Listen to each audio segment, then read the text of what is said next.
Mēs svinam Latviešu grāmatas 500 gadu. Mēs svinam to, ka mums ir pašiem sava grāmata un ka no pirmās grāmatas mums ir izveidojusies vesela grāmatniecības kultūra, grāmatniecības cilts, un mēs spējam ārkārtīgi daudzveidīgi rakstīt latviešu valodā. Man liekas, ka rakstīt ir svarīgi, tāpēc, ka viss aizmirstās. Atmiņa ir ļoti viltīga un neusticama. Rakstīts teksts ir laikmeta liecība. Jau pati alfabēta rašanās ir laikmeta liecība. Bet vispār rakstīšana, kā psiholoģisks process, kā to vērtē psihologi, bez rakstīšanas nav atcerēšanās. Un arī, piemēram, špikeru rakstīšana skolā ir vienmēr tikusi atzīts par vērtīgu nodarbošanos tādēļ, ka tas, ko tu pats ar savu roku un ar savu domu esi pierakstījis, tev arī vislabāk paliek atmiņā. Rakstīšana ar roku izkopja rokrakstu, un es domāju, ka noteikti arī veicina cilvēka domāšanu. Tad, kad tu raksti, tu arī domā to, ko tu raksti. Reizēm ir tā, ka tikai rakstot, tu līdz galam patiešām saproti, kas ir noticis un ko tas nozīmē. Un pierakstīt skaistas atmiņas vienmēr ir vērtīgi. Tās nekad neaizmirsīsies dienas grāmatu ieraksti. Pēc kāda laika pašķirt atpakaļ to, kas ir agrāk noticis, gremdēties skaistās atmiņās. Dzirdot vārdu grāmata, man visticamāk ienāk prātā tāds milzu kopums, grāmatu plaukti. Jo viena no manām spilgtākajām bērnības atmiņām ir tāda, ka es guļot gultā vēroju vecāku grāmatu plauktus. Man ļoti svarīgs ir bijis grāmatu tēls, vizuālais tēls. Un otra lieta, kas man nāk prātā, arī saistīta ar tādu grāmatu, kas bija izdota jau padomju laikā, bet vēl vecajās pirmskara labajās poligrāfiskajās tradīcijās. Un tas bija Laučplēsis. Tā bija ļoti liela grāmata ar ļoti labu papīru, un te parādījās arī tās taustas sajūtas. Manā dzīvē bibliotēkas ir vienmēr spēlējuši milzīgu lomu. Es jau kā bērns mīlēju aiziet uz bibliotēku un sajust šo grāmatu, to smaržu, ka iet vietās, teiksim, tā istabās, kas pilns ar grāmatām, kur grāmatas ir garos plauktos salikts. Un no tā laika es vienmēr esmu mīlējis bibliotēkas, ir bibliotēkas, kas ir mūsu skaistā, modernā biblioteka, ir tāda, uz ko es vienmēr mīlu atnākt.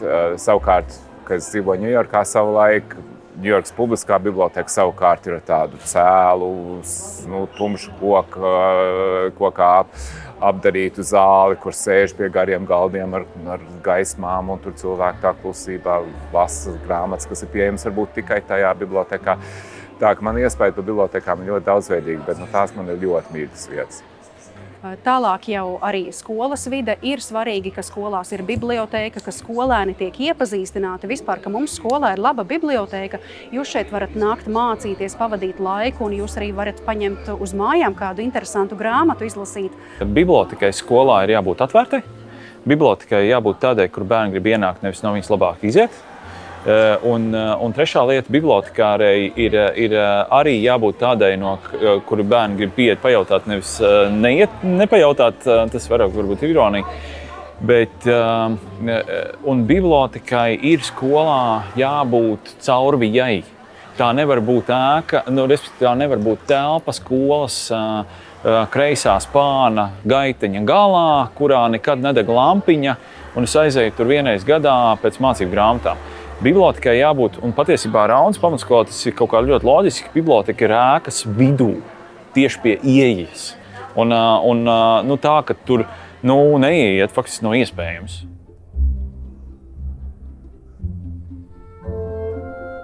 Ir tāds ekonomikas likums, viņš saucās pieprasījums, piedāvājums, un ir jābūt pieprasījumam pēc gudriem cilvēkiem. Mēs esam bišķi nogājuši no šī ceļa, tad ir pieprasījums pēc gudriem cilvēkiem, un tad arī ir piedāvājums. Ja, un tad vecāki saprotot, cik ir svarīgi, lai bērns būtu gudrs un jau no šūpuļu sēž un las priekšā. Jo ir jau zinātniski pierādīts, ja, ka pat zīdainis saprot, ja, ko viņam kādā intuīcijā lasa, ja, un viņš uzņem ar katru vārdu to bagātību, par ko runāja Ziedonis, ja, tās saknes, viss, lai viņš varētu būt inteliģents un gudrs cilvēks.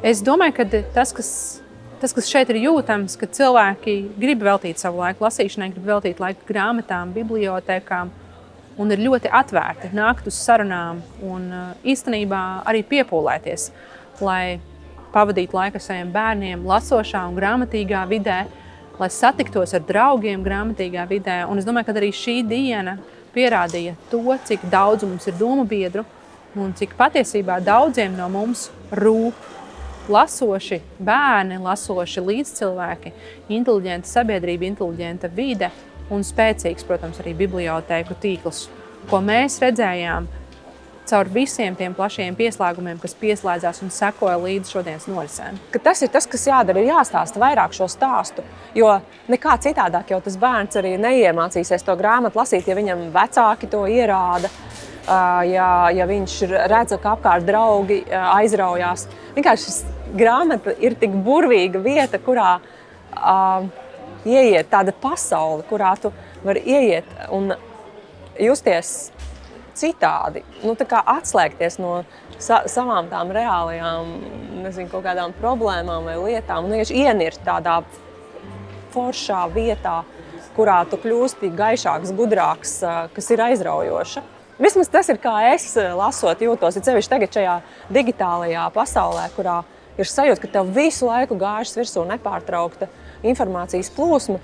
Tajā brīdī, kad es paņemu to grāmatu, es zinu, ka viņai ir sākums un beigas, un viņa pa vidu nemainīsies. Tā kā tur nekas nepienāks klāt. Tur ir arī valodas jautājums ir ļoti svarīgs. Tāpēc, ka bez rakstītā vārda latviešu valodā vispār domāšana, manuprāt, nevar attīstīties. Kāpēc viņiem būtu jārunā, jāraksta latviski un labi latviski?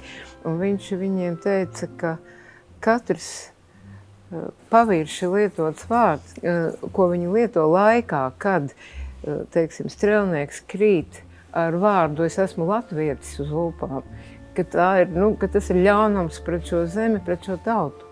Un tas pats tikpat labi varētu tikt pateikt arī mūsdienās, jo šai valstī nav nekādas jēgas, ja tā nav Latvija. Tad tā ir tikai teritorija, kuru var izmantot jebkurš un jebkā. Un savukārt būt Latvijai, tas nozīmē lietot latviešu valodu, jo tā ir mūsu kopējā pazīme, kas mūs vieno, ar kuru mēs esam vienoti. Un tāpēc gan runātājs, gan īpaši rakstītājs vārds bez šaubām ir vienkārši, es pat teikšu, pavisam primitīvi drošības jautājums šajā valstī. Latviešu valoda ir viena no senākajām indoeiropiešu valodām pasaulē. Esam neiedomājami, unikāli un talantīgi. Un jo vairāk mēs runāsim latviešu valodā un lasīsim latviešu valodā un radīsim no jauna tekstu latviešu valodā, jo mēs esam spēcīgāki. Un mūsdienās mākslīgais intelekts, mūsu draugs, vai ne? Kā mēs bagātināsim viņu, lai mēs nevaram izmukt no intelekta. Vienkārši tas nav iespējams. Mēs neizmuksim. Mūsu uzdevums ir padarīt intelektu par vislabāko asistentu pasaulē. Savu asistentu. Es arī ikdienā lasu, tulkoju, rakstu vēstules, projektus. Ja? Viņš ir palīgs, viņš ir šeit. Ne? Bet arī kā viņu piebarot latviešu valodā, lai viņš zinātu par mums visu un varētu mums izcili palīdzēt.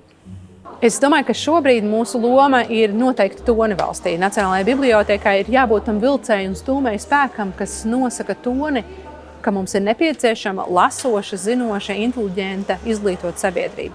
Mēs veidojam šo pieprasījumu, mēs formulējam to pēc kā tiekties. Un vienlaikus mēs arī stabili, pastāvīgi, neapgāžam, īstenojam fundamentāls lasīšanas veicināšanas programmas, kā bērnu jauniešu vecāku žūrija, kā grāmatu starts, kā grāmatu iepirkuma programmas publiskajām bibliotēkām. Vienlaikus arī mēs veidojam un uzturam sabiedrībā dažādas sarunas par jaunākajām grāmatām, regulāri izdodot literatūras vēstnesi un daudzas citas ziņu lapas un ziņu apmaiņu. Tas, kas ir mūsu uzdevums, ir uzturēt nepārtrauktu šo te paradumu, neapgāžamu lielumu, pastāvīgu klātbūtni, cik lasīšana un grāmatas ir būtiskas Latvijas sabiedrībai šodien un arī, lai nākotnē pastāvētu, un ne tikai pastāvētu, bet būtu bagāta, ekonomiski konkurētspējīga un drosmīga un droša valsts.